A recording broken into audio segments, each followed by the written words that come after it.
नाज़रीन अस्सलाम वालेकुम and good evening. Ali Bukhari और कानून और आप आपकी खिदमत में हाजिर हैं।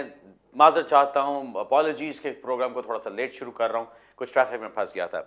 लेकिन हमारे लाइव शोज़ का यही होता है, कहीं पे फंस गए तो फंस गए, लेकिन फिर आपको लाइव आंसर्स भी मिलते हैं।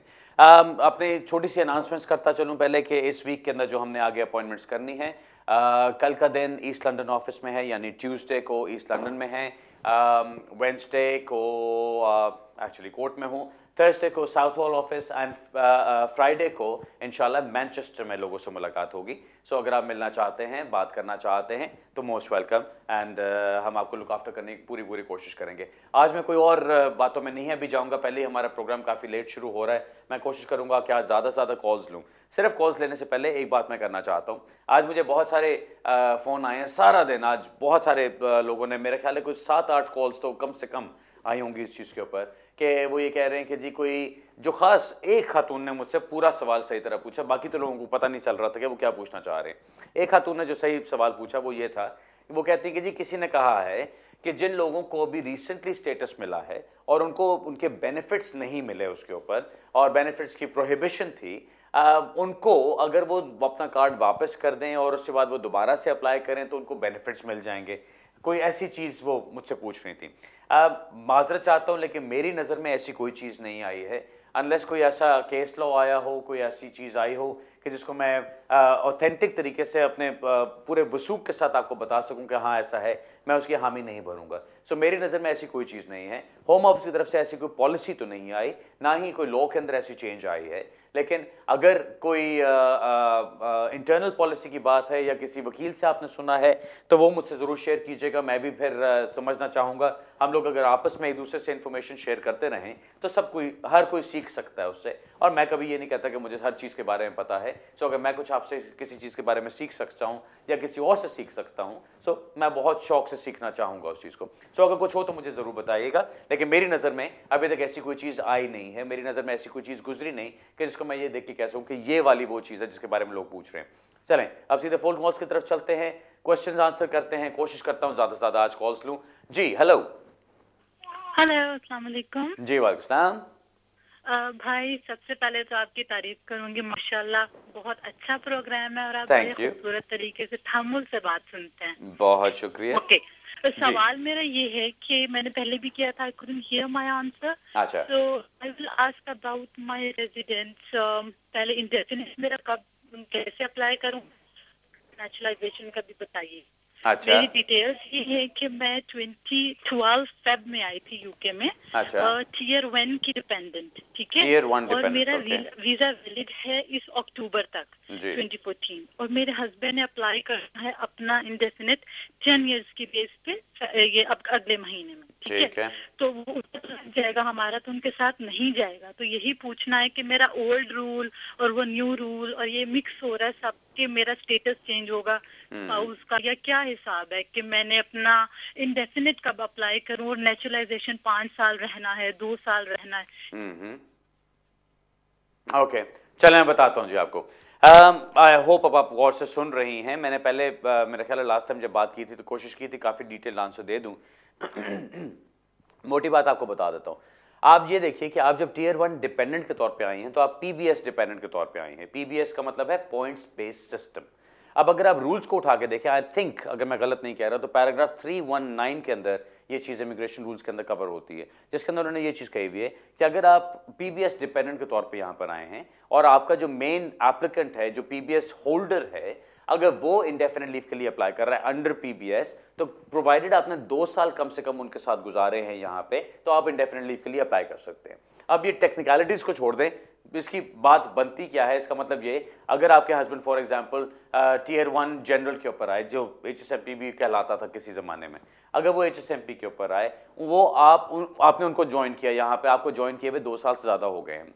अब आपके हस्बैंड ने अप्लाई करना है इंडेफिनिट लीव के लिए, लेकिन वो टीयर 1 जनरल के अंदर अप्लाई कर रहे हैं, लॉन्ग रेजिडेंस पे नहीं। अगर वो टीयर 1 जनरल के अंदर अप्लाई कर रहे हैं तो उसका मतलब ये हुआ कि वो पीबीएस के अंदर अप्लाई कर रहे हैं। अगर पीबीएस के अंदर वो इंडेफिनिट लीव के लिए अप्लाई कर रहे हैं तो प्रोवाइडेड उनके स्पाउस ने, यानी आपने उनके साथ कम से कम 2 साल यहां पे गुजारे हैं, आप उनके साथ ही अप्लाई कर सकती हैं इंडेफिनिट लीव के लिए। लेकिन आप जो मुझे चीज बता रही हैं मुझे कि आप पीबीएस डिपेंडेंट हैं, हस्बैंड आपके जो अप्लाई कर रहे हैं इंडेफिनिट लीव के लिए, वो अप्लाई कर रहे हैं on the basis of 10 years. अगर वो 10 ईयर्स की बेस पे अप्लाई करें तो वो पीबीएस डिपेंडेंसी यानी वो पैराग्राफ 319 नहीं बनता। अगर वो चीज नहीं बनती तो फिर क्या होगा, फिर आपके ऊपर स्पाउस वीजा वाले रूल्स अप्लाई होंगे। बिकॉज अब क्या है ना, क्या होना है, आपके हस्बैंड को जब इंडेफिनिट लीव मिल जाती है, ही becomes a person present and settled in the UK.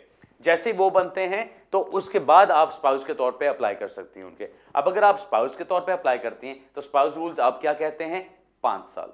आपको क्या करना होगा, आप अप्लाई करेंगी, आपको अगर वो आपके हस्बैंड ने इनकम रिक्वायरमेंट सारी पूरी करनी है, 18,600 प्लस कोई डिपेंडेंट बच्चे हैं तो उनके लिए वो पैसे भी ऐड करने होंगे, वो सारा कुछ करके अंडर द स्पाउस रूल्स आपने अप्लाई करना होगा। आपको 2.5 साल की लीव मिलेगी, 2.5 साल के बाद आपको दोबारा एक्सटेंशन मिलेगी 2.5 साल की, और 5 साल के बाद आपको इंडेफिनिट लीव मिलेगी। ये इन रूल्स के अंदर है। अगर आपके हस्बैंड इसके ऊपर अप्लाई ना करें 10 साल के ऊपर, लेट्स से आज से 6 महीने बाद, आज से साल के बाद उनके इंडेफिनिट लीव बन जाती हो उनके पॉइंट्स बेस्ड सिस्टम की कैटेगरी में, तो वो आपके लिए बहुत बेहतर होगा, क्योंकि उसमें फिर फायदा ये हो जाएगा कि आपको भी उनके साथ ही इंडेफिनिट लीव मिल जाएगी, आपको और आपके बच्चों को 5 साल इंतजार नहीं करना पड़ेगा।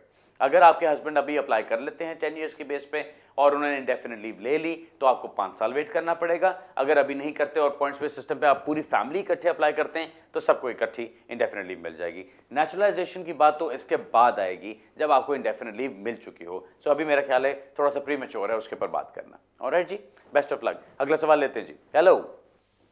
अस्सलाम वालेकुम बुखारी साहब। जी वालेकुम सलाम। राजा इफ्तिखार बात कर रहा हूँ जी। जनाब। सर पता करना था कि मैंने अभी एंटरप्रेन्योर अप्लाई किया था टीयर 1 पे 50,000 में, मेरा रिफ्यूज हुआ है, तो अपील मैंने की है। तो मेरे 10 साल भी पूरे हो रहे हैं। अब मैं जब वीजा जो लगा था 1 सितंबर 2004 को लगा था, मैं इस कंट्री में 15 सितंबर को आया था। ठीक है। तो 28 दिन पहले जो मैं अप्लाई आया कि उसमें भी मैं कर सकता हूँ। 1 सितंबर 2004 को आपका वीजा लगा था और 15 सितंबर 2004 को आया था। 15 सितंबर 2004 को आप आए थे ना जी। जी, और वीजा आपका लगा था 1 सितंबर जी। तो मुझे ये पता करना है, एक क्वेश्चन ये है कि मैं 28 दिन पहले की कैटेगरी में उसमें अप्लाई कर सकता हूँ जी। और अच्छा, दूसरा और क्वेश्चन बताइए। ये है कि मुझे अभी लाइफ इन यूके टेस्ट करना है जी। तो मेरा पासपोर्ट तो अभी होम ऑफिस वालों ने रखा है क्योंकि उन्होंने टीयर 1 उसे एंटरप्रेन्योर पे रिफ्यूज किया है जी। तो अब उसके लिए मैं कौन सी आईडी साथ लेके तो जिसके ऊपर मैं कर सकता हूँ। ओके, चलें, दो चीजें हैं। पहली बात मैं आपको आपका जवाब दे दूं कि जी आप 1 सितंबर को आपका वीजा लगा था और आप 15 सितंबर को आ गए थे, यानी कि आपने विद इन 3 मंथ्स पहले ही ट्रैवल कर लिया था। सो आपका जो टाइम पीरियड काउंट होगा वो आपका उसी डेट से काउंट होगा जब से आपका वीजा इशू हुआ है। सो 1 सितंबर 2004 से आपके 10 साल शुरू होते हैं, विच मीन्स के 1 सितंबर 2014 को आपके 10 साल कंप्लीट हो जाते हैं। अगर आपने वो सारा टाइम लीगली गुजार लिया तो 1 सितंबर 2014 से 28 दिन पहले आप अप्लाई कर सकते हैं, 28 अप टू 28 डेज पहले आप अप्लाई कर सकते हैं for indefinitely. Life in the UK test की जो बात है, आप ये देखिए कि जब आपका पासपोर्ट रख लिया गया होम ऑफिस की तरफ से, अब आप जाते हैं टेस्ट देने के लिए, वो आपसे आपकी आईडी मांगते हैं। आप अपना उनको ड्राइवर्स लाइसेंस दिखा सकते हैं, अपना आईडी कार्ड हो वो दिखा सकते हैं, पासपोर्ट की कॉपी दिखा सकते हैं, जो एप्लीकेशन आपने की थी उसकी कॉपी दिखा सकते हैं। प्लस आप उनसे कह सकते हैं कि जी आप खुद होम ऑफिस से कंफर्म कर लीजिए कि ये मेरी ओरिजिनल आईडी उनके पास मौजूद है। अपने वकील का लेटर आप उनको जाके दिखा सकते हैं जिसमें लिखा होगा कि आपकी अपील की गई है, ओरिजिनल एप्लीकेशन के साथ ओरिजिनल आईडी आपकी सबमिट कराई गई थी और अब आपके ये सारा कुछ चल रहा है। तो ये सारी चीज़ें इकट्ठी करके आप उनके साथ आर्ग्यू कर सकते हैं कि इन चीज़ों को माना जाए और इंशाल्लाह उसमें आपको प्रॉब्लम नहीं होनी चाहिए। क्योंकि जब आप इसके लिए जाते हैं, life in the UK test के लिए जाते हैं, वहाँ पर आपका एविडेंस ऑफ नेशनैलिटी यानी सिर्फ पासपोर्ट होना ज़रूरी नहीं है, वहाँ पे आपकी कोई भी आईडी चल सकती है। सो जो भी आईडी आप उनको जाके दिखाएं उसके बाद बात बन सकती है आपकी। Alright sir, best of luck जी। अगला सवाल लेते हैं जी। हेलो। अस्सलाम वालेकुम अली भाई। वालेकुम सलाम। मेरा एक क्वेश्चन था। एक्चुअली हम लोगों को यहाँ यूके में आए हुए लीगली रह रहे हैं, 7 साल होने वाले, और बच्चा इंडिया से आया था तो 7 साल पे हम लोग अप्लाई करना चाह रहे हैं। मेरे हस्बैंड स्टूडेंट डिपेंडेंट है तो उनको कौन सा इंग्लिश टेस्ट देना पड़ेगा? अभी यूके बीए ने वेबसाइट बहुत चेंज कर दी है कुछ अभी रिसेंटली, तो कहीं B1 लिख रहे हैं, कहीं B2 लिख रहे हैं, A1 लिख रहे हैं, वो कंफ्यूजिंग था, तो जरा प्लीज बता दीजिएगा। ओके, आपके हस्बैंड ने अभी जो अप्लाई करना है वो किस बेस पे अप्लाई करना है, किस चीज के लिए अप्लाई करना है? दोनों को अप्लाई करना है। बच्चे का 7 साल खत्म होने वाले हैं यूके में। अच्छा, जो 7 साल खत्म होने वाले हैं उसके ऊपर। अच्छा, आपने उसको ओवर सिंप्लीफाई कर दिया जी। जहाँ तक मुझे बात आपकी समझ आ रही है, आपने ये कहा है कि आपको यहाँ पर रहते हुए अभी लीगली 7 साल हो गए हैं। अब लीगली 7 साल गुजारने के बाद आप करना चाह रहे हैं कि जी हम 7 साल की बेसिस पे, कि बच्चे को 7 साल हो गए यहाँ पे, हम उसकी बेस पे अप्लाई कर दें। अब उसके अंदर एक छोटी सी रिक्वायरमेंट है जो समझने वाली है, वो ये, एक तो ये कि जब आप अपना अप्लाई करते हैं इस रूल के अंदर, जो पैराग्राफ ये अपेंडिक्स FM के अंदर आता है और सारा कुछ, उसके अंदर वो ये चीज़ कहते हैं कि अगर एक बच्चा 7 साल से यहाँ पे रह रहा है, वो अभी भी UK में है, उसकी उम्र 18 साल से कम है, तो उसको स्टेटस मिल सकता है, प्रोवाइडेड दैट ये रीजनेबल ना हो कि हम उसको यहाँ से निकालें। अब आपका तो लीगली सारा टाइम गुजर रहा है, तो आपके टाइम के अंदर अगर आप ये कहें कि जी अब हम उस चीज़ पे रिलाई करना चाहते हैं, तो आपको सेकंड पार्ट ये भी प्रूव करना पड़ेगा कि ये रीजनेबल क्यों नहीं है कि वो वापस जाए। अब उन्होंने क्या चीज़ कहनी है, अब मुझे नहीं पता कि आप किस तरह से अपना वीज़ा एक्सटेंड कराते रहे हैं यहाँ पे, लेकिन अगर आप फॉर एग्जांपल स्टूडेंट वीज़ा पे चलते रहे हैं, अब लास्ट आपने जब स्टूडेंट एक्सटेंशन कराई होगी तो आपने क्या इंटेंशन जाहिर की थी? आपकी इंटेंशन उससे ये होगी कि जी हमने यहाँ पे रहना है इस स्टूडेंट वीज़ा की ड्यूरेशन के लिए, ये कोर्स कंप्लीट करने के बाद हमने वापस चले जाना, क्योंकि एवरीथिंग इज ऑल राइट, तभी आपको स्टूडेंट वीज़ा एक्सटेंशन मिलती है ना। सो अगर आपने वो एक्सटेंशन अप्लाई की या किसी भी और कैटेगरी के अंदर आपने अप्लाई किया जिसमें आपने ये इंटेंशन डिक्लेयर की कि आप वापस चले जाएंगे और अब ये तक आप लीगली चल रहे हैं, तो वो ये पॉइंट उठा सकते हैं आपके ऊपर कि जी आपने तो ये कहा था पिछले साल तक या उससे पिछले साल तक कि हम लोगों ने वापस चले जाना, अब अचानक आप कह रहे हैं कि नहीं जी अब हम रहना चाहते हैं और बच्चे के लिए रीजनेबल नहीं है वापस आना, तो यहाँ पे आपको थोड़ी सी डिफिकल्टी आ सकती है।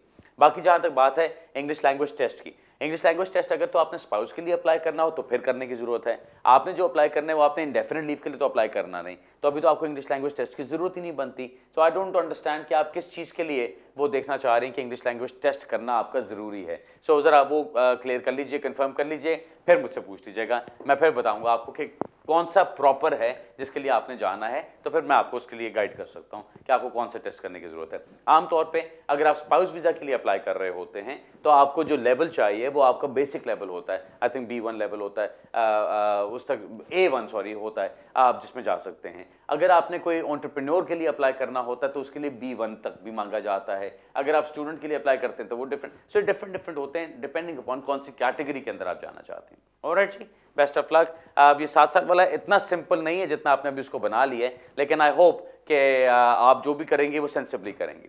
ओके जी, अगला सवाल लेते हैं। हेलो जी। हेलो, अस्सलाम वालेकुम। वालेकुम सलाम। बुखारी साहब कैसे हो, ठीक हो? अल्हम्दुलिल्लाह जी, ठीक ठाक। मुझे ये पूछना है कि मैंने 2011 में फैमिली का काम रखा था जूनियर रूल्स के हिसाब से 14 इयर्स के बेस पे, ह्यूमन राइट पे, तो मुझे इंडेफिनिट दे दिया उन लोगों ने, लड़के को भी दे दिया और वाइफ को 3 साल का लिमिटेड लीव दिया डिस्कशन, ठीक, क्योंकि वाइफ को 10 साल हो रहे थे, 14 इयर्स पूरे नहीं हो रहे थे। तो अभी उसका दिसंबर में वापस भेजना है, तो मुझे ये पूछना है कि वो जूना लेवल 1 का सर्टिफिकेट चलेगा? किसका? कि वो जो एग्जाम का सर्टिफिकेट है, एंट्री 1 का, वो चलेगा जूनियर रूल्स के हिसाब से कि नया करवाना पड़ेगा? अच्छा, हाँ ठीक है जी, आप कर सकते हैं, उसको यूज़ कर सकते हैं। अगेन उसकी आपको स्ट्रिक्टली स्पीकिंग ज़रूरत तो नहीं, क्योंकि आप अभी डिस्क्रिप्शन लीव पे थे। 3 साल की डिस्क्रिप्शन लीव जो उनको मिली थी, उसके बाद उनकी अब एक्सटेंशन होनी है 3 साल की। सो 3 साल उनको और मिलने हैं। सो यानी जब उनके 6 साल कंप्लीट हो जाएंगे तब वो इंडेफिनिट लीव के लिए अप्लाई कर सकती हैं। जब इंडेफिनिट लीव के लिए अप्लाई करना है तब उनको सारे अपने वो इंफॉर्मेशन देनी होती है अबाउट कोर्सेज और life in the UK test and all that.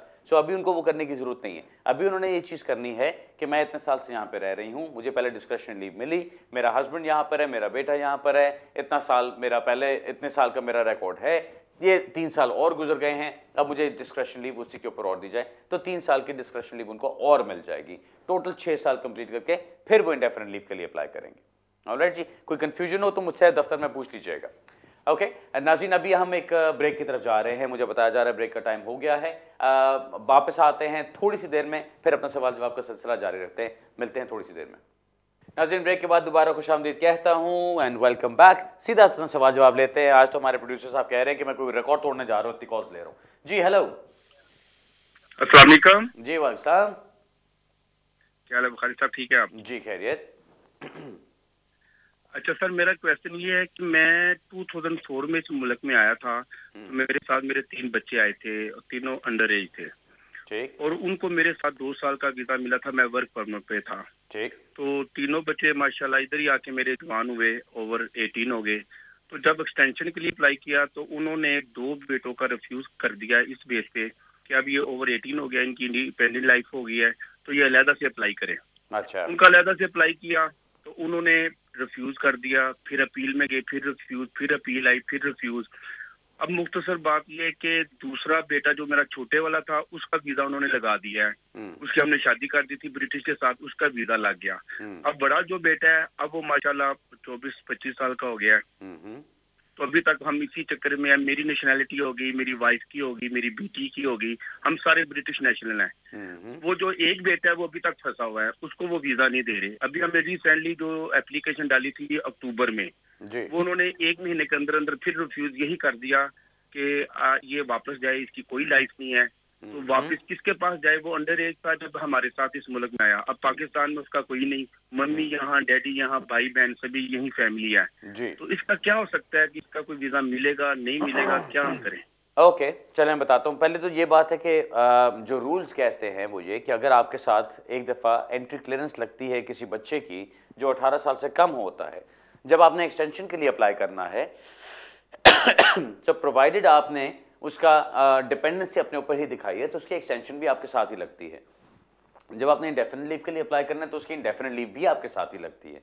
आपने, मेरा ख्याल है, कहीं पे गलती कोई ना कोई ऐसी की है कि जहां पे आपने जब एक्सटेंशन के लिए अप्लाई करना था तो आपने कुछ ये दिखाया कि जी बच्चे 18 साल से ऊपर हो गए और काम कर रहे हैं या अपनी इंडिपेंडेंट लाइफ जी रहे हैं। अब अगर वो चीज़ हो जाए तो फिर उसको रिफ्यूज़ कर सकते हैं। अगर उनका काम शाम ना हो, वो आपके साथ ही रह रहे हों, वो आपके ऊपर ही डिपेंडेंट हों, एज स्टूडेंट्स चल रहे हैं या कुछ ऐसा चल रहा है, तो फिर वो आपके साथ ही काम हो जाता है। एनीवे, अब बताने का उसका फ़ायदा इसलिए नहीं कि वो टाइम गुजर चुका हुआ। अब जो बात समझ आती है मुझे कि आप ब्रिटिश नेशनल हो चुके हैं, आपकी फैमिली हो चुकी है, आपके बाकी बच्चे हो चुके हैं, एक जो बेटा आपका रह गया है, ठीक है वो एडल्ट है, लेकिन उसने यहाँ पे कितना टाइम गुजारा है? अगर मैंने सही सुना है तो आपने 2004 बताया था कि 2004 में आप आए थे यहाँ पे वर्क परमिट पे। अगर ऐसी बात है तो उसको यहाँ पे रहते हुए अब तकरीबन 10 साल हो गए हैं। दूसरी बात, रूल्स के अंदर जो आजकल जो अब इमिग्रेशन रूल्स चल रहे हैं, मैंने लास्ट वीक भी वो जिक्र किया था गुलशन केस का, क्योंकि गुलशन केस अब हर जगह पे मेंशन किया जा रहा है आजकल कोर्ट्स के अंदर। वहां पे उसके अंदर गुलशन के अंदर ये चीज कही गई है कि अनलेस आप, जब आप रूल्स को देखें, रूल्स के अंदर आर्टिकल 8 को हमने इंक्लूड कर लिया है, होम ऑफिस ने इंक्लूड कर लिया है। सो रूल्स हमारे नजदीक काफी हैं, अनलेस आप कोई एक्सेप्शनल कंपैशनेट सर्कमस्टांसेस दिखा सकें, एक्सेप्शनल सर्कमस्टांसेस दिखा सकें कि जिसकी वजह से कहें कि नहीं जी आर्टिकल 8 को कंसिडर करना चाहिए। अब मैं ये कहूंगा कि आपकी सिचुएशन, आपके बेटे की सिचुएशन उसके अंदर गिरती है कि आप उसको एक्सेप्शनली आर्ग्यू करें, क्योंकि जब वो यहाँ पर आया था, जिस आपने बताया कि वो 18 साल से कम उम्र का था, अब वो यहाँ पर आया, यहीं पे पला बड़ा, यहीं पे चलता रहा, आपके साथ ही उसकी लाइफ चल रही है। अब अगर उसको कहा जाए कि भाई तुम वापस पाकिस्तान जाओ 10 साल के बाद और वहाँ जाके अपनी ज़िंदगी चलाने की कोशिश करो, तो वो एक नाइंसाफ़ी वाली बात है। क्यों? एक तो ये कि जब वो वहाँ से निकला था तो वो एडल्ट नहीं था, सो उसने वो अपनी जो एक एडल्टहुड है वो उसने वहाँ पे शुरू नहीं की थी। तो एक तो ये पॉइंट उठता है। दूसरा पॉइंट ये उठता है कि जब आप मीनिंग देखते हैं कि ये जो लॉस्ट टाइज वाला जो बात है, इसका मतलब क्या है, इसका मकसद क्या है? ऑगन डीमो केस का नाम है। ऑगन डीमो के अंदर ये चीज कही गई है कि आर्टिकल 8 के लिहाज से जब आप लाइफ को देखते हैं या आप रूल्स के लिहाज से जब देखते हैं कि जी वो क्या आपकी टाइज हो सकती हैं, तो उसका मतलब ये कि क्या आपकी लाइफ एग्जिस्ट करती है। क्योंकि सीधी सी बात है, बेटा आपका अगर जब यहाँ पर आया था, लेट्स से वो 16 साल का था या 15 साल का था और वो उर्दू बोलता आया वहाँ से, तो उसने उर्दू अब भूल नहीं जानी। वो आपके साथ अभी बात करेगा तो वो उर्दू में बात करेगा। अगर उसकी नेशनैलिटी देखें तो नेशनैलिटी उसकी खत्म नहीं हो जानी, नेशनैलिटी खो नहीं जाएगी उसकी। वो पाकिस्तानी नेशनल तब भी था, पाकिस्तानी नेशनल अभी भी रहेगा। लेकिन अगर ये कह दिया जाए कि जी आपकी नेशनैलिटी वहाँ की है, आप जबान वहाँ की बोलते हैं, तो आपकी तो टाइज वहाँ पे अभी भी हैं, तो उसका मतलब कि ये जो रूल उन्होंने बनाया है कि you have lost all ties with your country, अगर आपकी नेशनैलिटी और आपकी लैंग्वेज एबिलिटी चल रही है तो ये रूल तो कभी आपके ऊपर अप्लाई ही नहीं हो सकता, तो कोई सेंस नहीं बनती। इसलिए ऑगन डीमो के अंदर ये चीज कही गई है कि अगर आपकी लाइफ को देखना है तो ये देखा जाए कि वहां पे आपकी क्या टाइज हैं, क्या लाइफ है, वो लाइफ में क्या चीजें आती हैं। आपका घर है वहां पे, आपकी कोई फैमिली मेंबर्स हैं जिनके साथ आप रह सकते हैं, जिनके साथ आप क्लोज हैं, क्या ऐसा कोई काम आपका है जो आप वहां कर सकें। जब आप वहां से निकले थे तो जो आप करते थे क्या आप उसी चीज में वापस जा सकते हैं। अब आपके बेटे की सिचुएशन अगर देखी जाए तो ये सारी चीजें उससे दूर हो चुकी हैं। आप लोग यहाँ पर सेटल्ड हैं, आपकी वाइफ भी यहाँ पर है, आपकी बेटी भी यहाँ पे, आपका बेटा भी यहाँ पे, सो सारी फैमिली, उसकी जो इमीडिएट फैमिली है वो सब यहाँ पर है। आपने मुझे बताया कि उसका पाकिस्तान में अब कोई भी नहीं है, पाकिस्तान में कोई ऐसे लोग नहीं है जिसको लुक आफ्टर कर सकें। अब होता क्या है, हम कोर्ट में जाते हैं जब इनकी अपील्स करने के लिए, तो वहाँ पे वो होम ऑफिस का वकील बैठा होता है और कहता है अच्छा जी आप बताएं कि आपके कोई मदर की तरफ से कितने बहन भाई थे, आपके फादर की तरफ से कितने बहन भाई थे, अच्छा वो अब किधर हैं। सो आपने कहीं कोई एक आधा लंगड़ा लूला अंकल निकाल लिया या आंटी निकाल ली, बस वो उसके पीछे पड़ जाते हैं कि जी आपकी तो आंटी अभी भी वहां पे रहती है। और भाई रहती है तो क्या हुआ, रूल्स कहां पे ये चीज कहते हैं कि एक आंटी निकल आई तो वो उसी आंटी के सर पे जाके मैंने बैठ के रहना है वहां पे, ऐसी बात तो नहीं है। सो ये चीजें ऐसी हैं कि आपने पॉइंट आउट जो चीज करनी है वो ये कि क्या आपकी लाइफ अभी भी वहां पे चल रही है, are you expected to go back to what you had before. अब आपका बेटा जब यहां पर आया तो वो 18 साल से कम उम्र का था, सो उसने वहां पे एक इंडिपेंडेंट लाइफ अपनी शुरू नहीं की थी। अगर उसकी इंडिपेंडेंट लाइफ उस वक्त नहीं थी तो आप इस वक्त उसको एक्सपेक्ट करें कि जाके, क्योंकि अब वो जगह इसके लिए बिल्कुल एक नई जगह बन चुकी है, जिसने 10 साल यहाँ पे गुजारे, ठीक है। फॉर एग्जाम्पल अभी वो आप कहते हैं कि जी 24 साल का हो गया वो, अगर वो 24 साल का है, 14 साल उसने वहां पे गुजारे, 10 साल उसने यहाँ पे गुजारे, इसका मतलब ये कि वो सिर्फ 14 ईयर्स का बच्चा था जब वो वहां पे था, तो कोई सेंस तो नहीं बनती उस चीज की भी। एनीवे, जो भी आपके फैक्ट्स होंगे उसके मुताबिक आपको देखना है कि आपकी एप्लीकेशन किस तरह से की जा सकती है। लेकिन आपकी एप्लीकेशन को अभी उन्होंने रिफ्यूज तो कर दिया, आप कह रहे हैं कि जी अभी वो 1 महीने के अंदर उन्होंने रिफ्यूज कर दिया। अब आप 2 चीजें कर सकते हैं, एक चीज तो आप ये कर सकते हैं कि आप इसको जुडिशियल रिव्यू में फौरन चैलेंज करें, जिसमें कि आप इसी पॉइंट के ऊपर आर्ग्यू करें कि जी हाई कोर्ट को यानी कोर्ट को जाके इस चीज का फैसला करना चाहिए कि इस तरह के सर्कमस्टांसेस के अंदर क्या इसकी अभी भी टाइज बाकी हैं। अगर तो ये चीज आप करते हैं, हो सकता है पूरा आपको आगे तक कोर्ट में लड़ना पड़े, क्योंकि अब तो सारे ये मैटर्स आपको ट्राइब्यूनल में सुने जाते हैं, वहां पे अगर इसका मैटर का फैसला आपके हक में हो जाता है बहुत अच्छी बात है। अगर नहीं होता तो फिर क्या करेंगे, फिर आप वापस होम ऑफिस को रिक्वेस्ट करते हैं कि ऑल राइट फाइन, आपने रिफ्यूज कर दिया इसको, अब निकालो इसको यहां से। जी आपने सही सुना, अब निकालो इसको, रिमूवल डायरेक्शंस दो, बिकॉज जब आप रिमूवल डायरेक्शंस की बात करेंगे वहां पे आपको राइट ऑफ अपील मिलेगा। जब राइट ऑफ अपील मिलेगा, आप पूरी की पूरी फैमिली अपने फ्रेंड्स को लेके, उसके फ्रेंड्स को लेके, अपने रिश्तेदारों को लेके, सारे फैक्ट्स लेके फिर आप कोर्ट में जाइए एक इमिग्रेशन जज के सामने, वहां जाके अपने केस की बहस करें, वहां जाके जज को बताइए कि भाई इसकी जिंदगी मेरे साथ है, इसकी लाइफ पूरी की पूरी यहां सेटल हुई है, ये पाकिस्तान में बच्चा था, अब इसको कहा जाए कि एडल्ट होने के बाद 10 साल यहां गुजारने के बाद, 10 साल उस मुल्क में गुजारने के बाद जहां इसने होश संभाली है, अब इसको कह दिया जाए कि वापस उस मुल्क में चले जाओ जहां पे इसका और कोई फैमिली मेंबर नहीं, तो क्या वो सही है? क्या इसकी टाइज वाकई बनती हैं उस कंट्री के साथ? ये पॉइंट आपको आर्ग्यू करना है। अब अगर सही तरह से आप इसको आर्ग्यू कर लेते हैं इमिग्रेशन जज के आगे, तो मेरा ख्याल है कुछ चांस बन सकता है। मैं ये नहीं कहूंगा कि हाँ जी गारंटीड काम हो जाएगा, लेकिन आपका कुछ ना कुछ चांस बन सकता है, जिस तरह से मैंने बताया, अगर इस तरह से इस केस को आप आर्ग्यू कर लें तो। Alright sir, best of luck जी। अगला सवाल लेते हैं जी। हेलो हेलो, मेरा ख्याल है कॉल ड्रॉप हो गई, नेक्स्ट वाली लेते हैं जी। हेलो हेलो जी। हेलो, सत श्री अकाल भाजी। हेलो जी, वालेकुम सत श्री अकाल, ਕੀ ਹਾਲ ਹੈ? ਠੀਕ ਹੈ ਭਾਜੀ। ਉਹ ਭਾਜੀ ਇਦਾਂ ਮੇਰੀ ਅਪੀਲ ਨਾ 6 ਤਰੀਕ ਨੂੰ ਆਪਣੇ ਲਾਅ ਕੀਤੀ ਸੀਗੀ, ਉਹਨੇ 6 ਤਰੀਕ ਨੂੰ, ਤੇ ਮੈਨੂੰ ਫੈਸਲਾ ਨਹੀਂ ਆਇਆ ਕੋਈ ਹਜੇ ਤੱਕ ਵੀ ਕਿੰਨਾ ਚਿਰ ਹੋ ਲੱਗਾ ਦਾ। ਹਿਊਮਨ ਰਾਈਟ ਵਿੱਚ ਸੀਗੀ ਮੇਰੀ ਅਪੀਲ। ਅੱਛਾ। ਤੇ ਮੇਰੀ ਇੰਗਲਿਸ਼ ਵਾਈਫ ਸੀ, ਇਦਾਂ ਮੈਨੂੰ ਉਹਨੇ ਅਪੀਲ ਦਿੱਤੀ ਸੀਗੀ, ਅਪੀਲ ਮੈਂ ਜਿੱਤ ਗਿਆ ਵਾ। ਕਿੰਨਾ ਚਿਰ ਲੱਗ ਸਕਦਾ ਹੋਰ? तकरीबन 3 महीने इंतजार कर लो, 3 महीने तो लग ही जाते हैं। ठीक है, तुम सिर्फ 3 महीने का इंतजार कर लो कि 3 महीने ਤੁਹਾਨੂੰ स्टेटस लग कर आ जाना चाहिए। अगर नहीं आता 3 महीने तो फिर कुछ होम ऑफिस में दोबारा लिखना, या फिर अपने MP ਨੂੰ गल करना, या फिर अपने वकील नाल गल करना, तो फिर कोई ना कोई कम हो जाएगा। Okay, best of luck and congratulations. Next call लेते हैं जी। हेलो, अस्सलाम वालेकुम सर। जी वालेकुम सलाम। सर मेरा सवाल ये है सर, मैं इधर इस कंट्री में 2007 में आया था, ठीक है, शादी करके जी। शादी करके आया तो सर मेरी उन्होंने ना स्टे नहीं करवाया, मेरा कोई स्टेटस नहीं है उधर, स्टेटस नहीं है सर। उसके बाद आज से 2-3 साल 4 साल पहले मैंने ना फिर इधर शादी की ब्रिटिश लड़की से, तो भी 2 बच्चे हैं, एक की 2.25 साल उम्र है, दूसरे की 1.5 साल उम्र है। तो सर मेरा कुछ हो सकता है इस कंट्री में, कुछ मेरा स्टेटस बन सकता है ये सर, इसके बारे में। अभी तक कोई एप्लीकेशन डाली है आपने? हेलो सर, कुछ भी नहीं, ऐसा कुछ भी नहीं, ना एप्लीकेशन डाली है, कुछ भी नहीं डाला। ओके, चलें, बहुत अच्छा किया। अब आप जरा गौर से सुनिएगा मेरा जवाब क्या होता है। मुझे बताइए भाई, अगर आपको भूख लगी हो तो आप बैठ जाते हैं आंखें बंद करके कि मेरा पेट भर जाए खुद ही? ऐसा तो नहीं होता ना, आपको उठ के जाना पड़ता है, कुछ किचन में जाओगे, खाना लोगे, बेगम से शोर मचाओगे कि मुझे खाना दो, कुछ ना कुछ करोगे ना।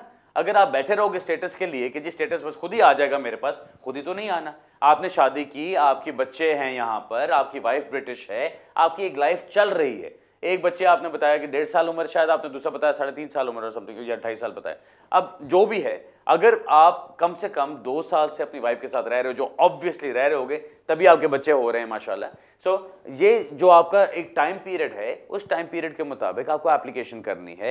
एप्लीकेशन के अंदर बताइए कि आप अपनी वाइफ के साथ रह रहे हैं, आपकी जेन्युइन और सबसिस्टिंग लाइफ चल रही है, रजिस्ट्रेशन आपने की या नहीं की, डजंट मैटर एनी मोर। अगर आपका एविडेंस सारा का सारा है कि आप बच्चों के साथ यहाँ पर हैं, अपनी वाइफ के साथ हैं और आप इकट्ठे रहते हैं, तो उसकी बेसिस पे आपका काम बिल्कुल होना चाहिए।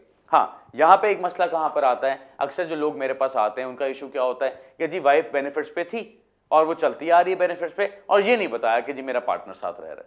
अब वहां पे जाके एक मसला आ जाता है। वो क्यों? क्योंकि अगर वो फिर आप ये कहती हैं कि जी मेरा पार्टनर मेरे साथ रह रहा था थ्रू आउट द टाइम, तो उनके ऊपर बेनिफिट फ्रॉड लग सकता है। अगर वो कहती हैं कि जी पार्टनर मेरे साथ नहीं रह रहा था, तो पार्टनर साहब वैसे बैठे रहेंगे, उनको स्टेटस नहीं मिलेगा।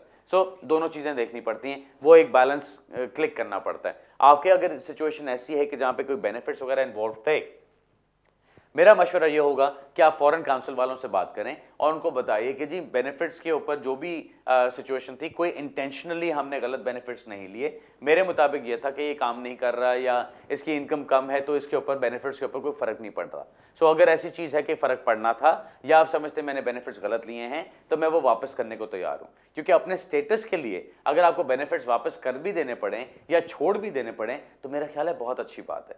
क्योंकि आपको अगर स्टेटस मिल जाता है, आप खुल के काम कर सकते हैं, तो मेरी अपनी पोजीशन यही है। मैं हमेशा ये कहता हूँ कि इमिग्रेंट्स जितने इस कंट्री में आते हैं, उनको अगर सिर्फ काम करने की इजाज़त दे दी जाए और टैक्स पे करने की वो एक हिदायत कर दी जाए और कोई बेनिफिट्स ना भी दो, वो तब भी खुशी खुशी रह लेंगे यहाँ पे। क्योंकि हम लोग जब यहाँ पर आते हैं दूसरी कंट्रीज से, तो काम करने के लिए आते हैं, अपनी लाइफ बनाने के लिए आते हैं, और फिर हमारे अंदर वो एक उमंग और एक वो जज्बा होता है कि हमने नखरे नहीं करने और सही तरीके से काम करना है। सो आपके लिए भी वही सिचुएशन है। अगर बेनिफिट्स की बात है तो उसको हटा दीजिए, बेनिफिट्स को बंद कर दीजिए और उनको फौरन बताएं कि जी ये पार्टनरशिप हमारी इतनी देर से हम चल रहे हैं, इकट्ठे पार्टनर्स के तौर पे रह रहे हैं, और उसकी बेस पे आपकी इमिग्रेशन एप्लीकेशन होनी चाहिए जिसमें कि आपका स्टेटस मिलना चाहिए। कम से कम आपको 2.5 साल की डिस्क्रिप्शन लीव फौरन मिल जानी चाहिए। अब ये तो आपका सवाल का जवाब हो गया। अब क्योंकि एक इस पॉइंट को मैंने टच कर ही लिया, तो मैं इसके ऊपर कुछ और बात करना चाहता हूँ, सिर्फ एक थोड़ा सा कमेंट डालना चाहता हूँ। अभी कुछ दिन पहले मैं देख रहा था the great British immigration debate, काफ़ी लेट रात को उन्होंने लगाया था, आई थिंक चैनल 4 पे या चैनल 5 पे चल रहा था, और वो काफ़ी देर लेट रात को चलता रहा, जिसमें वो मौलवी साहब हैं, वो जो कहते हैं कि जी वो जो ब्रिटिश सोल्जर्स को कत्ल किया गया वो भी बहुत अच्छा किया गया और औरों को भी कत्ल किया जाना चाहिए, वो उस तरह के वो ओपिनियंस वाला शो था। सो उसके अंदर जो एक सबसे बड़ी बात नज़र आ रही थी वो ये थी कि जो यहाँ पे जो ब्रिटिश लोग रह रहे हैं, जो यहाँ के पैदावार हैं, जो यहाँ के बोर्न एंड ब्रॉट अप हैं, उनको इमिग्रेंट्स के साथ सबसे ज़्यादा शिकायत क्या है? वो ये कहते हैं कि जी ये हमारे बेनिफिट्स लेते हैं आगे, ये हमारे बेनिफिट से पड़ जाते हैं, हमारे सिस्टम के ऊपर बोझ बन जाते हैं और हमारे लिए कम पड़ जाता है इनको साथ खिलाते खिलाते। मैं उसके लिए हमेशा एक चीज़ कहता हूँ, मेरी नज़र में इमिग्रेशन को बंद करना अच्छा नहीं है, बिकॉज इमिग्रेशन की वजह से इस कंट्री को बहुत फ़ायदा होता है। बहुत से लोग आते हैं जो यहाँ पर आके काम करते हैं और वो जॉब्स करने को तैयार हो जाते हैं जो ये लोग खुद नहीं करते। एक तो ये चीज़ कि ये आपको फ़ायदा ही देती है। दूसरी चीज़ है कि अगर आपको ये लगता है कि इमिग्रेंट्स आके बोझ बन जाते हैं, तो इमिग्रेंट्स को बेनिफिट्स बंद कर दो। कौन कहता है कि जैसे ही आपने किसी को इंडेफिनिट लीव दी फौरन उसको तमाम बेनिफिट्स ओपन कर दो? कौन कहता है कि अगर यूरोप से कोई इमिग्रेंट यहां पर आता है तो फौरन उसको सारा कुछ दे देना शुरू कर दो?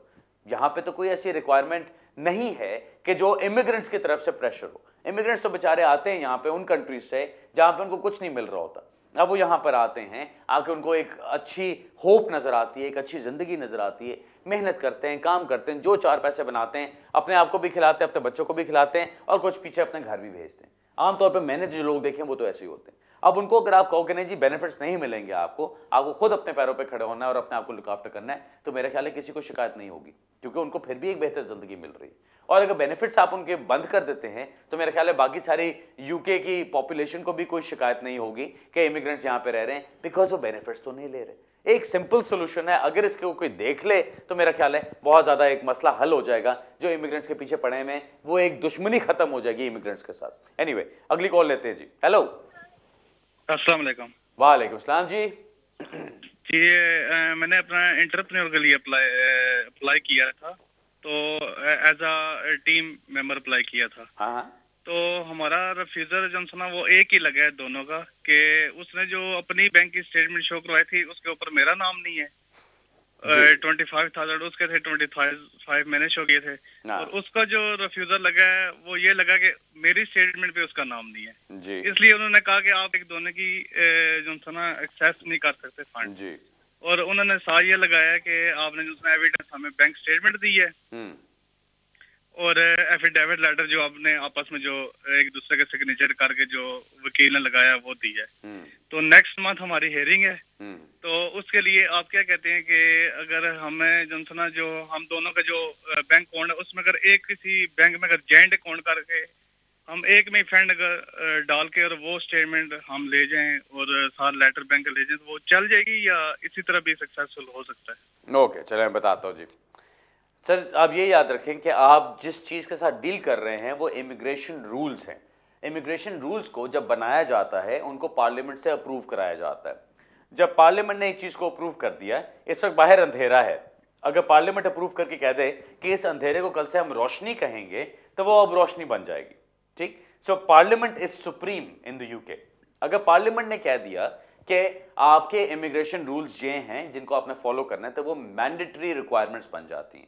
अब आप ये कहते हैं कि जी एक स्टेटमेंट लगाई गई कि जिसमें 25,000 अवेलेबल है, वो एक बंदे के नाम पे है, दूसरी स्टेटमेंट दूसरे बंदे के नाम पे 25,000 उसमें अवेलेबल है।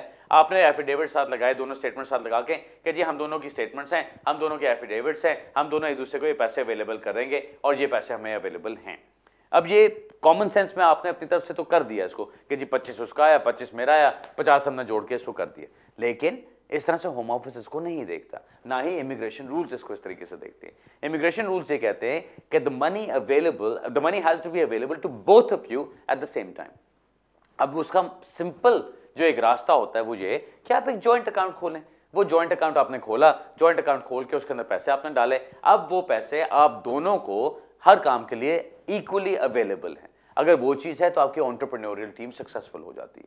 अब आपका सवाल आया कि जी आपकी अगले महीने हेयरिंग है, आपने उसके ऊपर जाना है, अब आप जॉइंट अकाउंट खोल के उसमें पैसे डाल के आप जाके दिखा दे तो ठीक हो जाएगा कि नहीं होगा? वो ठीक नहीं होगा, क्योंकि अब आपके ऊपर सेक्शन 85 लग जाता है। सेक्शन 19 की जो एक रिक्वायरमेंट है वो ये कहती है कि on the date of application आपके जो पैसे थे या जो इन्फॉर्मेशन आपने दी वो जो उस वक्त थी वही काउंट होगी, या on the date of decision भी लगा ली, क्योंकि कुछ केसेस आए हैं वो डेट ऑफ डिसीजन की भी बात करते हैं। So on the date of decision जो आपकी इंफॉर्मेशन अवेलेबल थी उसी के ऊपर फैसला किया जाएगा। उसके बाद जो पोस्ट डेटिंग द डिसीजन कोई भी इंफॉर्मेशन जो जा रही है उस इंफॉर्मेशन को इसके अंदर काउंट नहीं किया जाएगा। सो आपको ये प्रॉब्लम पड़ेगी। मेरा मशवरा जो आपको इसमें होगा, किसी सही बंदे के पास जाइए जो आपकी एंटरप्रेन्योर एप्लीकेशन दोबारा करे, अपने फंड्स दोबारा मेंटेन करें, अपने सारा कुछ दोबारा, अपनी मेंटेनेंस फंड्स वगैरह सारा कुछ दोबारा मेंटेन करें। आपकी जो पहली एप्लीकेशन थी वो आपकी एक तरह के ट्रायल रन बन गया कि उसके अंदर आपको पता चल गया कि किस चीज़ की आपकी एप्लीकेशन के अंदर कमी थी। नेक्स्ट के अंदर वो कमी दूर करके परफेक्ट एप्लीकेशन बना के दोबारा कर दें। क्यों? अभी आप जब अपील पे जाएंगे, मुझे नहीं लगता कि आप अपील पे सक्सीड कर सकते हैं इन पॉइंट्स के ऊपर, क्योंकि जो मैंने आपको जिस तरह से बात बताई, मुझे लगता है कि कोई नया एविडेंस जो आप अब लगाएंगे उस एविडेंस को जज इंक्लूड नहीं करेगा। सो आप अपील पे जाते हैं, अपील अगर आपकी रिफ्यूज कर दी जाती है, डिसमिस कर दी जाती है, तो उसके बाद आपके पास टाइम होता है to go for leave to appeal to the upper tribunal, या फिर आप उसको छोड़ दें और 28 दिन के अंदर या मुल्क छोड़ दें या 28 दिन के अंदर कोई नई एप्लीकेशन कर लें। सो आप अपील खारिज होने के बाद भी एप्लीकेशन कर सकते हैं, बट वो जो सारा आप खर्चा करेंगे अपील का, मेरे नज़र में वो बिल्कुल वेस्ट होगा। सो मुझे बेहतर ये लगता है कि आप अभी, अगर आपके पास फंड्स भी अपने मेंटेन्ड हैं, आपके पास अपना मेंटेनेंस अकाउंट भी मेंटेन्ड है, सारा कुछ है, आप नई एप्लीकेशन कीजिए, दोनों जॉइंट अकाउंट बना के रूल्स के मुताबिक प्रॉपरली उसको फॉलो करें और फिर एप्लीकेशन करें। मैं एक सिंपल से एग्जांपल देता हूं कि रूल्स की इस वक्त अहमियत क्या है। अगर रूल्स ये कहते हैं कि 2 + 2 विल इक्वल 4, ठीक है, आपने 2 + 2 4 पे लेके जाना है, ठीक है जी, कि 2 ये है तो 2 ये है, टोटल आपने 4 करना है। अगर आप कहते हैं कि जी मैं 1.5 यहां से ले लेता हूं तो 2.5 यहां से ले लेता हूं, सो 1.5 और 2.5 मिला के भी 4 बन जाता है, मैं उस तरह से शो कर देता हूं, तो वो नहीं मानेंगे। सिंपल बात ये है, ठीक, 2 + 2 = 4, नॉट 1.5 + 2.5। वो इस तरह की सिचुएशन है। आपको ये चीज करनी है कि जिस तरह से आपको कहा जा रहा है रूल्स के अंदर, आप एग्जैक्टली उसी तरह से करें, तब जाके आपकी एप्लीकेशन सक्सेसफुल होगी, जो कि मेरे नजदीक बिल्कुल अहमकाना है, लेकिन इस वक्त रूल्स ऐसे ही हैं और इस वक्त हमको उसी नजर से देखना पड़ेगा और उसी के तरीके से उसको डील करना पड़ेगा। सो बेस्ट ऑफ लक जी। अपील मुझे नहीं लगता कि आपकी सक्सेसफुल जाएगी, मेरी नजर में आपके लिए बेस्ट मशवरा यही होगा कि आप नई एप्लीकेशन कर दीजिए। अगला सवाल लेते हैं जी। हेलो हेलो जी, अस्सलाम वालेकुम जी जी। ये क्या नाम है, मैंने आपसे क्वेश्चन करना था जी। मैं ना डिपेंडेंट हूँ यहाँ पर ना, मुझे 4 इयर्स हो गए हैं, तो जो है ना अब ना इंडेफिनिट के लिए अप्लाई करना है, तो जो है ना तो लॉयर ने हमें बताया कि जो है ना मुझे ना B1 करना होगा कोर्स और लाइफ इन द यूके ना जी। तो अब इंडेफिनिट लीव के लिए जो है ना ये इम्पोर्टेंट है दोनों कोर्सेज ना जी बिल्कुल, क्योंकि पहले नहीं होते थे ना जी अब हैं। तो जो है ना हाँ, तो ना मुझे काफी चले B1 तो मैं कर लूंगी और लाइफ इन द यूके ना काफी जो है ना हार्ड मुझे लग रहा है। अच्छा, और जो है ना बुक भी चेंज हो गई है, जी तो जो है ना मैं कह रही थी थोड़ा सा टाइम मिल जाए क्योंकि अभी हमने अप्रैल में ही अप्लाई करना है ना। हाँ, तो आप मैं एक्सटेंशन के लिए चाह अप्लाई रही कर थी तो सकती हैं जी। अगर आप इंडेफिनिट के लिए ना भी अप्लाई करें तो आप एक्सटेंशन के लिए अप्लाई कर सकती हैं। उसमें आप उनको कह सकती हैं कि जी मेरी इंडेफिनिट लीव बनती तो है, लेकिन मेरा टाइम अभी पूरा, मेरा जो रिक्वायरमेंट्स हैं वो अभी पूरी नहीं कर सकती, तो मुझे एक्सटेंशन चाहिए। जब मैं रिक्वायरमेंट्स पूरी कर लूंगी तो फिर मैं उसकी बेसिस पे अप्लाई कर दूंगी इंडेफिनिट लीव के लिए। क्योंकि 28 अक्टूबर 2013 को उन्होंने नया टेस्ट भी इंट्रोड्यूस किया था और जो नया रूल आया था वो ये आया था कि अब नेशनैलिटी के लिए या इंडेफिनिट लीव के लिए किसी ने भी जब अप्लाई करना है तो उनको life in the UK test भी करना पड़ेगा और उनको अप्रोप्रिएट लेवल पे लैंग्वेज टेस्ट भी दिखाना पड़ेगा। अब अगर आपने इंडेफिनिट लीव के लिए अप्लाई करना है, आपकी फॉर एग्जांपल डिग्री कोई यहाँ से हुई हुई है, तो फिर आपको वो करने की जरूरत नहीं होती, लैंग्वेज टेस्ट करने की जरूरत नहीं होती, लाइफ इन द यूके फिर भी करना पड़ेगा। आपको मैं ये कहूँगा आपका अप्रैल में टाइम कंप्लीट हो रहा है जब आपने इंडेफिनिट के लिए अप्लाई करना है। पहले तो कोशिश करें कि आप टेस्ट पास कर लीजिए। इतना बड़ा हवा नहीं है वो, किताब देख के जरा लगता है कि बड़ा मुश्किल है, लेकिन इतना मुश्किल है नहीं वो। अगर आपकी इंग्लिश इस लेवल की है कि आप बोल सकती हैं और समझ सकती हैं और रीड कर सकती हैं, तो life in the UK test पे आप कर सकती हैं। उसको ट्राई करके देख लीजिए एक दफ़ा कम से कम। अगर ट्राई करके आपको नजर आता है कि नहीं अभी नहीं हो रहा, मुझे और टाइम की ज़रूरत है, मुझे और मेहनत की ज़रूरत है इसके ऊपर, तो ठीक है, फिर तो आपको कुछ और करना पड़ेगा। लेकिन आप जब इंडेफिनिट लीव का आपका टाइम आ रहा होता है, अगर आप वो इंडेफिनिट लीव के वक्त आप अप्लाई ना भी करें, उससे तो आप एक्सटेंशन के लिए अप्लाई कर दें, तब वो भी काम आपका चल जाएगा। और जब भी आप टेस्ट पास करती हैं फिर इंडेफिनिट लीव के लिए अप्लाई कर लीजिएगा। ऑलराइट जी, best of luck with that. अच्छा नाज़रीन, हमारा ईमेल एड्रेस आपके सामने आ रहा होगा स्क्रीन के ऊपर। हमेशा की तरह मेरी रिक्वेस्ट यही होगी, मुझे छोटा सा सवाल कोई भेजेंगे तो मैं कोशिश करूंगा कि उसका फ़ौरन जवाब दे दूं। कोई लंबी बात करनी हो तो प्लीज़ अपॉइंटमेंट बना लीजिए। हमें आप 4 जगहों पे मिल सकते हैं। हम फिंचली में भी होते हैं, साउथ हॉल में भी होते हैं, ईस्ट लंदन में भी होते हैं और मैनचेस्टर में भी। और महीने में एक दफ़ा मैं बर्मिंघम का भी चक्कर लगाता हूँ, जिस तरह अभी मैं लास्ट वीकेंड फ्राइडे पे बर्मिंघम में था। मेरी कोशिश ये है कि मैं ज़्यादा से ज़्यादा लोगों के साथ मुलाकातें करूं, ज़्यादा से ज़्यादा जगहों पे जाके मुलाकातें करूं, ताकि मैं ज़्यादा से ज़्यादा एरिया कवर कर सकूं। बंदा फिर भी एक ही है, तो इसलिए थोड़ी सी लिमिटेशंस रहती हैं। एनीवे अगर आप मुझे ढूंढना चाहते हैं, मेरे वेबसाइट से ढूंढ सकते हैं, ईमेल से ढूंढ सकते हैं, और भी जो भी जिस तरीके से आप ढूंढना चाहें, यूट्यूब पे हमारी वीडियोस आती रहती हैं, आप वहाँ से भी ढूंढ सकते हैं। अगले हफ्ते इंशाल्लाह इसी जगह इसी वक्त दोबारा मुलाकात होगी। बाकी इस हफ्ते का जो प्रोग्राम मैं शुरू में बता चुका हूँ, कल इंशाल्लाह ईस्ट लंदन में है और थर्सडे को साउथ हॉल में और फ्राइडे को मैनचेस्टर में। इंशाल्लाह वहाँ भी आपसे लोगों से मुलाकात होगी और फिर अगले हफ्ते इसी जगह इसी वक्त दोबारा से मुलाकात होगी। तब तक के लिए इजाज़त चाहता हूँ, इंशाल्लाह फिर मुलाकात होगी। खुदा हाफिज़ एंड गुड इवनिंग।